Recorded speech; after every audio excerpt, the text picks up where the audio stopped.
Have you ever wanted superpowers? Maybe. Well, this guy did. Oh. He paid 400,000 naira to have the power to disappear. Wow. And to make anything disappear anytime. Are you serious? But guess what happened instead? What? Let's find out. Okay. In the certain town, there lived a young man named Dan. It must Dan always was be convinced he had found the shortcut to wealth. Hard work. No way. He believed in smart work, using his brain, not sweat, to make money. Smart boy. While other young men woke up early to hustle, Dan woke up at noon, stretched like a retired billionaire, and then spent the rest of the day watching motivational videos on YouTube. He followed every self-proclaimed billionaire coach. See the problem. "You have to dare yourself," one speaker would scream. Dan would nod.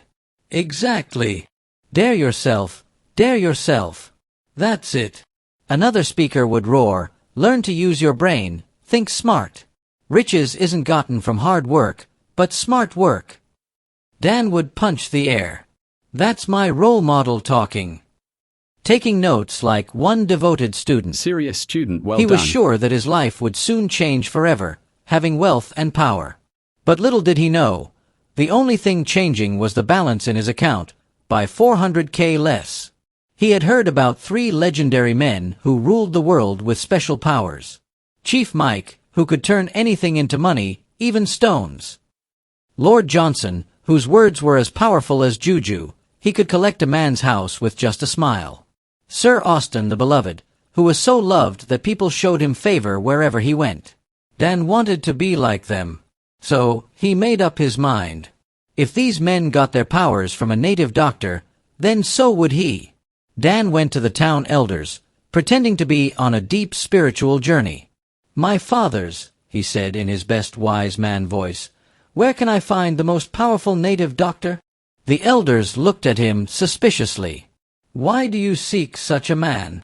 Dan folded his arms and nodded like a prophet. "Because destiny is calling me." After much debate, they told him about Baba Gayus, the greatest native doctor, who lived far away, beyond forests, rivers, and mountains. Dan frowned. He wasn't ready for that stressful journey. Too stressful. After all, a native doctor is a native doctor. He thought to himself. And so, he set out to find a juju plug within walking distance. He met different native doctors, but none of them had the means to give him the kind of power he sought. Dan threw his hands in the air. "Is there no native doctor in this town that can give me real power?" That was when he heard about Baba Sharp Sharp. Dan's ears stood up. Sharp Sharp? That sounds like my kind of native doctor. A trader warned him, but some say he's just a talkative. Not a real native doctor. Dan waved him off. "Forget that. If the power is real, does it matter how he talks?" Not at all. Dan arrived at Baba Sharp Sharp's shrine, a small hut decorated with red and white cloths, bubbling pots, and a fire that smelled like burnt sacrifice and expired incantations.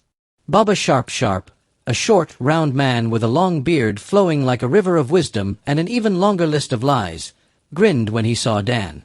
"Ah, my son, I have been expecting you." Dan gasped. "You have?" "Yes." Baba said wisely. "The spirits whispered to me that a great man was coming to seek his destiny." Dan smiled. "This one is the real deal." Baba asked, "What do you seek?" Dan took a deep breath. "Baba, I have read about 3 powerful men, Chief Mike, who could turn anything into money. Lord Johnson, who had the power of speech to command anyone. And Sir Austen the Beloved, who had the power of instant favor. These men became legends. They ruled kingdoms. They were richer than kings. And Baba, I want to be like them." Baba Sharp Sharp nodded slowly as Dan spoke, stroking his beard as if he knew exactly what Dan was talking about. In reality, he had never heard of these names before in his life. But a customer is a customer. Baba Sharp Sharp continued nodding as Dan spoke, his face full of wisdom, his mind full of confusion. He had no idea who Chief Mike, Lord Johnson, or Sir Austen the Beloved were, but his years of experience had taught him a simple rule. When a customer tells you a story, just nod and act like you know exactly what they are talking about. "Ah, yes, yes," Baba said, clicking his tongue. Great men. Powerful men. I knew them well. Dan's eyes widened. You did. Of course. Baba said confidently. They all passed through here before they became legends. That is why you have come to the right place. Dan clapped his hands together in excitement. I knew it. Baba, I knew you were the one. Baba Sharp chuckled. But my son, there is something you must understand. Power is a delicate thing. The universe has rules. Each person can only possess one unique power. Chief Miles, Log Judy, and Sir Arthur had theirs. You say what? Chief Miles, Log Judy, and Sir Arthur had theirs. Okay, let's see where this is going. Dan interrupted. You mean Chief Mike, Lord Johnson, and Sir Austin? Yeah, those. Oh, he meant the names he called before. Baba Sharp continued. That means those powers are already taken. You cannot have them. Dan's excitement dimmed for a second. So, what do I do? Baba stroked his beard, looking deeply into Dan's eyes as if he were consulting the spirits. In reality, he was just trying to figure out what would sound impressive enough to make Dan empty his pockets. Then, he snapped his fingers dramatically. I have it, Baba declared. If you cannot have their powers, then you must have your own. A power so rare, so unique, that future generations will tell stories about you. A power that will make you the fourth legend. Dan leaned forward eagerly. Tell me, Baba, what power is that? Baba's eyes glowed with fake excitement. The power to disappear, and to make anything disappear. Dan gasped. Disappear. Yes. Baba spread his arms wide. You can get whatever you want. You can be anywhere you want. And you can take anything you want. It's the ultimate power. Dan's jaw dropped. The possibilities flooded his mind. This was it. This was the power he was meant to have. He grinned. Baba, this power is perfect. I want it. Baba raised a hand. But power is not cheap. It requires a deep sacrifice. Dan swallowed.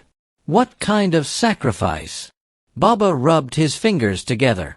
600,000 naira. Dan almost collapsed. Baba, 6 what? After much haggling and spiritual negotiations, Baba reduced it to 400,000 naira.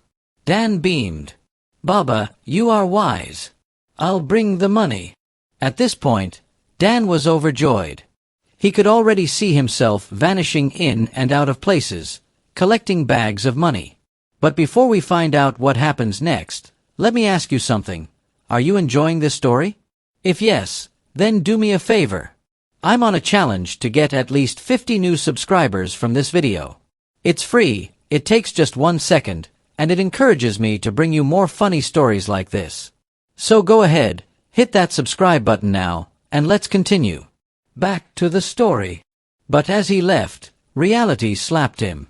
Wait, where will I get 400K? His bank balance was minus. He was even owing the bank. His friends, broke. His parents, too many questions. Then, light bulb moment, he remembered Uncle Tony. That evening, he arrived at his uncle's house, unusually polite. Tony squinted. Dan, what do you want? Uncle, I found a rare business opportunity. I just need 400,000 naira to start. Tony sighed. Business? You? Dan nodded. Trust me, Uncle. This is big money. Tony studied him, then reached for his checkbook. If I don't see my money in 2 months, I'll find you. Dan grinned. Uncle, my success will shock you. The next morning, Dan ran to Baba's shrine, slammed the cash down, and folded his arms. Baba, I'm ready to disappear at will. Baba's eyes twinkled as he counted. Good. Come back next week, and your power will be ready. That week felt like a year. Dan barely slept, already imagining himself walking into banks and making money disappear. Finally, the long-awaited day arrived. Dan wore his best clothes and marched to Baba's shrine. But something felt off. The shrine was empty. The cloths gone. The pots missing. The fire. Oh. Dan's heart stopped. He ran outside and grabbed the first person he saw. "Brother, where is Baba Sharp Sharp?" The man burst into laughter. Have you not heard? Baba Sharp Sharp has disappeared." It has happened. Dan gasped. "Disappear?" "Yes, so." "He collected money from plenty people and disappeared to America." The man adjusted his wrapper and shook his head, trying to contain his laughter. "My brother, it's not even a joke. I even heard that Baba Sharp Sharp has changed. They said he's not into juju again. He got to America, gave his life to Christ, and now he is serving God at one big church." What is this? Dan's eyes nearly popped out of their sockets. Wait. You mean Baba Sharp Sharp has now disappeared to America and is serving God?" "Yes, so," the man said, nodding eagerly. "They said it's Pastor Emmanuel. He is answering now." Are you serious? "Baba has repented." Dan wiped his face with his hands. His head was spinning. His knees suddenly felt weak. He didn't just lose 400,000 naira. He lost it to a man who is now born again in another country. Wow. He took a deep breath and looked at the man seriously. "Okay, please, clarify something for me. I know that when someone runs away with people's money, they normally say, 'He disappeared with their money.' But I just want to be sure." The man folded his arms, listening. Dan pointed at the shrine. "Did Baba Sharp Sharp really disappear, as in whoosh, vanish into thin air? Or did he use the money to process visa, enter plane, and travel to America? I want to know where the problem is coming from." Dan asked, almost about to cry, but holding himself. The man burst into laughter. My brother, that man bought ticket, and with his 2 legs, he entered plane, and relocated. He didn't vanish anything. Does he even have that power?" Dan sighed so deeply that even the air around him felt heavier. He placed both hands on his waist and paced back and forth like a man whose bride had just been snatched at the altar. "So, Baba Sharp Sharp could not give his life to Christ while he was here? He waited until he crossed to America before remembering salvation." Dan lamented. He threw his hands in the air dramatically. "God, why didn't you arrest him before he collected my money? Why didn't you touch his heart when he was still here so that he could refund me first?" He repented, "But what about my 400K? Dan clutched his chest. "That's 400K, not 400 naira. How will I face my uncle now? What will I tell him? Sir, I used your money to sponsor a native doctor's journey to salvation." Exactly. He dropped to the ground and held his head. My village people have won this round. How will I pay back?" After wailing for some more minutes, he stood up, dusted himself off, and dragged himself home like a defeated warrior. He thought he'd be the next legendary man with superpowers, but instead, he became the next legendary Magoo who got scammed. For the first time in his life, he realized that maybe, just maybe, all those motivational speeches he listened to about shortcuts to success weren't completely accurate. The moral lesson: if the road to success seems too easy, you might be walking into a trap.